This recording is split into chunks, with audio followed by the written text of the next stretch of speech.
नमस्कार। एमजी अध्ययन पॉइंट पर आपका हार्दिक अभिनंदन है।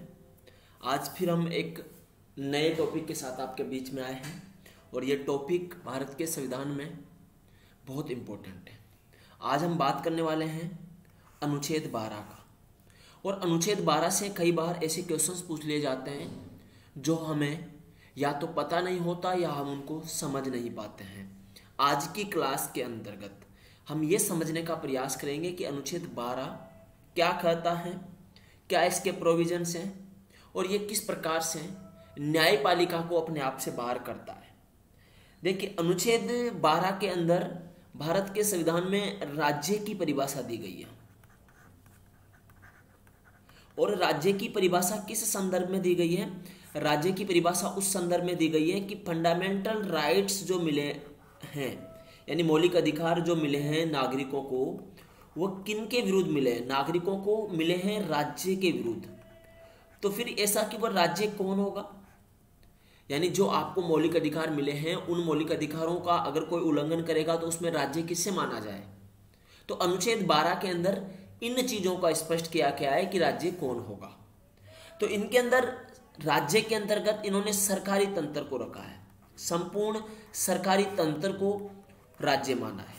लेकिन फिर भी सरकारी तंत्र एक स्पष्ट परिभाषा नहीं है, तो फिर इसके अंतर्गत और भावना बढ़ी और ये जानने की इच्छा हुई कि सरकारी तंत्र में क्या आएगा। देखिए, अगर हम राष्ट्र राज्य की बात करें या राज्य की बात करें या किसी देश की बात करें या राष्ट्र की बात करें, तो आपको पता है वेस्टफैलिया की संधि के अंदर 4 चीजों के आधार पर किसी राज्य की डेफिनेशन तय होती है: जनसंख्या, भूभाग, सरकार और संप्रभुता।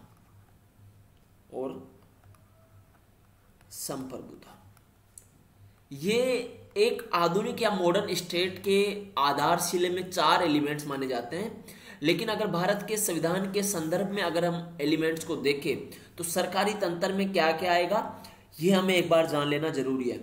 तो इसके अंदर आएगा संसद और सरकार, यानी संघ की संसद और सरकार।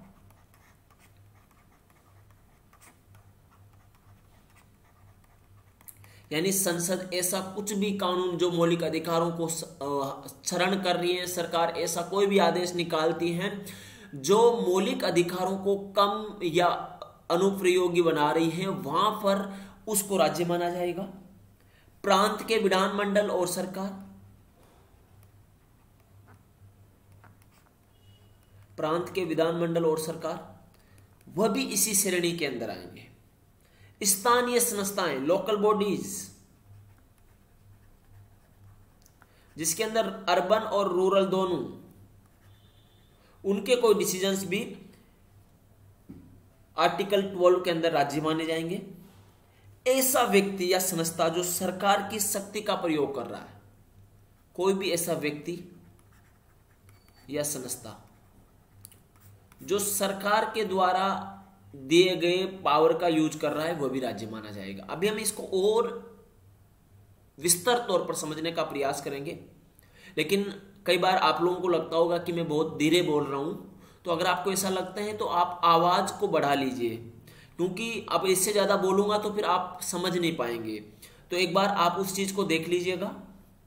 अब हम आते हैं, देखिए यहां पर मैंने इंग्लिश में भी लिखा है। कई बार इंग्लिश और हिंदी के वर्ड्स में डिफरेंट होता है, तो हम यहाँ पर समझने के बारे में व्हाट इज स्टेट, तो आर्टिकल 12 में दिया गया है स्टेट्स के बारे में। स्टेट्स में क्या आएगा? यूनियन गवर्नमेंट और पार्लियामेंट, यानी हमारे मोदी जी की सरकार और भारत की संसद जिसमें सभी लोग बैठे हुए हैं। स्टेट गवर्नमेंट और लेजिस्लेचर, यानी किसी राज्य की जो विधायिका और वहां का कार्यपालिका मंत्रिपरिषद वो आएगी, वहां की मंत्रिपरिषद और वहां की विधायिका आएगी। और लोकल अथॉरिटीज, इसके अंदर वही आ जाएगा, अर्बन और रूरल दोनों आ जाएगा, अर्बन और रूरल आ जाएगा। Other authorities with in territory of India and under the control of government of India, यानी भारत की भौगोलिक सीमा के अंतर्गत आने वाली संस्थाएं या फिर गवर्नमेंट ऑफ इंडिया के अंदर में, या गवर्नमेंट ऑफ इंडिया से फंडेड या उनकी सहायता से या उनके आशीर्वाद से बनी ऐसी संस्था जो सरकारी गाड़ी का प्रयोग कर रही है, सरकारी आयामों का प्रयोग कर रही है, उसको भी इसके अंतर्गत ले लेंगे। तो अगर इसकी डेफिनेशन को हम फिर देखते हैं तो अदरवाइज रिक्वायर द स्टेट, मतलब यही बात आ गई। वही बात इसके अंदर भी दी गई, लेकिन ये लाइन पढ़ने वाली है, इस लाइन को पढ़िए। It is the actions of this bodies that can be challenged before the courts as violating fundamental rights. यानी कि वही बात बता रही है कि अगर इन अथॉरिटीज के द्वारा कभी भी व्यक्ति के मौलिक अधिकारों का उल्लंघन किया जाता है तो व्यक्ति सुप्रीम कोर्ट जा सकता है, व्यक्ति न्यायालय में जा सकता है और न्यायालय में जाकर अपनी व्यवहारिकता को बता सकता है कि ये कैसे उल्लंघन हो रहा है। अब यहाँ पर एक सवाल मैंने आप लोगों के लिए रखा है, इसका आंसर क्या होगा? अंडर आर्टिकल 12 स्टेट इनकल्स क्या क्या करेगा? Government and parliament of India, बिल्कुल। Government and legislature of state, बिल्कुल। ऑल लोकल बॉडीज और other authorities within the territory of India, बिल्कुल, ये भी सही है। ऑल लोकल और other authorities under the control of government control of India, ये भी ठीक है। तो इसका आंसर क्या हो जाएगा? इसका आंसर ए हो जाएगा, सभी इसका आंसर आ जाएगा। अब यहां पर एक केस आया था, उस केस के संदर्भ में मैं बताना चाह रहा हूं कि किस प्रकार से पीएन भगवती ने आर्टिकल 12 के अंतर्गत राज्य की परिभाषा को परिभाषित किया और उन्होंने 5 पॉइंट्स को टेस्ट किया। उन 5 पॉइंट्स में उन्होंने बताने का प्रयास किया कि financial resources of the state where state is the chief funding source, यानी ऐसी कोई भी संस्था जो राज्य के द्वारा पैसा ले रही है उसको हम राज्य की परिभाषा में मानेंगे। यानी मान लीजिए आप में से कोई एक्स है, एक्स को कल राज्य सरकार या गवर्नमेंट ऑफ इंडिया बोले कि चलो हम आपको एज ए सरकार के पब्लिक ग्रीवेंसेस या पब्लिक डीलिंग में हम आपको किसी क्षेत्र का एक प्रभार दे रहे हैं, आपको एक गाड़ी दे रहे हैं, तो आप भी राज्य के अंदर आ जाओगे। यानी ऐसी कोई भी संस्था जो राज्य से फंडेड हो, पावर ले रही हो, वह सब राज्य के अंदर आएगी। यानी RD Shetty versus airport authority of India case के अंदर इस बात को पीएन भगवती ने जस्टिफाई किया था। उन्होंने देखा था यानी कि entire share capital is held by the government, जो गवर्नमेंट के द्वारा हो। Deep and pervasive control of the state, the functions character being government in its essence means thereby that its functions have public important और area of the government charters, यानी पूरा का पूरा वो बताने का प्रयास किया गया है कि किस प्रकार से सरकार के फंक्शंस, उसके पब्लिक इंपॉर्टेंस, ये भी कहीं ना कहीं राज्य के अंदर आएगा। यानी अब आप कह सकते हो कि एक डीटीसी का बस ड्राइवर अगर वह सरकारी है तो वह भी राज्य के अंदर आएगा।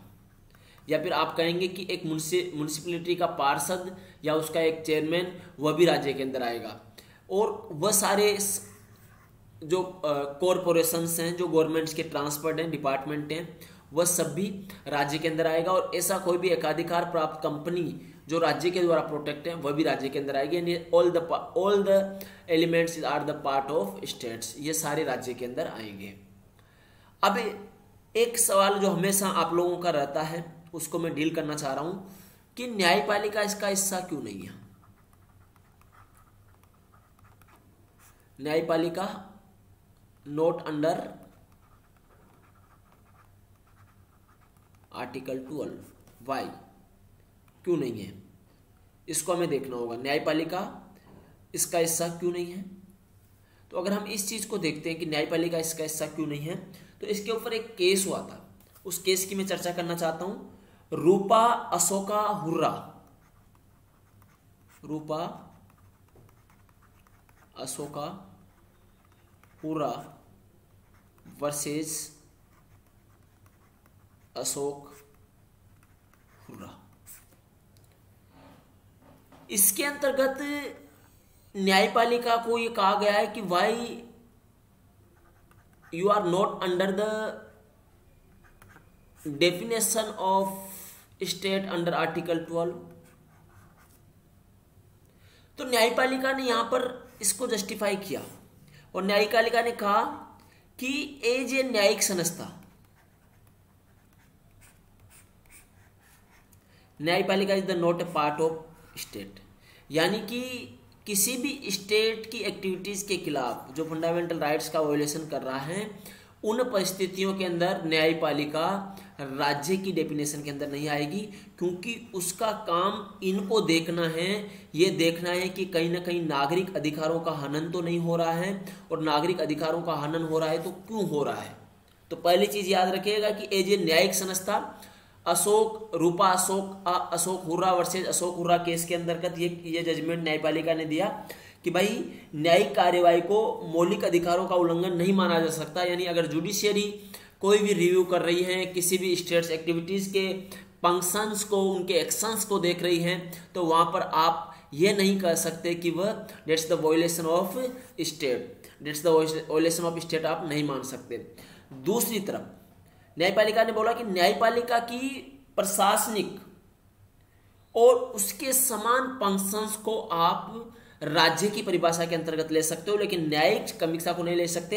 उन्होंने एक वर्ड यूज किया है, एडमिनिस्ट्रेटर और similar functions, administer and similar functions. इसके अंतर्गत यह कहा गया है कि हां, यहां पर आप राज्य की परिभाषा के अंतर्गत आर्टिकल 12 के तहत न्यायपालिका को ले सकते हो। और इसके अंतर्गत क्या आएगा, मान लीजिए न्यायपालिका कोई प्रतियोगी परीक्षा करवा रही है, यानी न्यायपालिका कोई प्रतियोगी परीक्षा करवा रही है, या ऐसा कोई एडमिनिस्ट्रेटिव काम कर रही है, जैसे कि भर्तियां कर रही है, उन परिस्थितियों में आप उसको राज्य की परिभाषा के अंदर लोगे, लेकिन एज ए न्यायिक समीक्षा के तहत आप ये नहीं लोगे। तो याद रखना, अशोक हुर्रा केस इसके अंतर्गत ये बात बताई गई है। तो आर्टिकल 12 का ये सारा का सारा स्वरूप हमने यहाँ देखने का प्रयास किया है, और ये भी देखा है कि कैसे आर्टिकल 12 इंडियन कॉन्स्टिट्यूशन के अंदर स्टेट्स की डेफिनेशन को डिफाइन करता है। स्टेट्स में क्या क्या होगा, फिर एक बार याद रखिएगा, पूरा का पूरा सरकारी तंत्र या वह व्यक्ति या संस्था जो सरकार से फंड ले रहा है, सरकारी पावर्स का यूज कर रहा है, वो राज्य की परिभाषा के अंतर्गत आएगा। और अगर ये किसी भी प्रकार से आपके अधिकारों का वायलेशंस करते हैं तो you can go to supreme court या judiciary directly without any waiting. So ये हम यहाँ पर आर्टिकल 12 के बारे में देखें। आने वाले लेक्चर्स में आर्टिकल 13 के बारे में देखेंगे, आर्टिकल 13 के बारे में देखेंगे। उसके बाद में हम पूरे के पूरे फंडामेंटल राइट्स को आपके बीच में लाने का प्रयास करेंगे। आज के लिए इतना ही, बहुत बहुत धन्यवाद।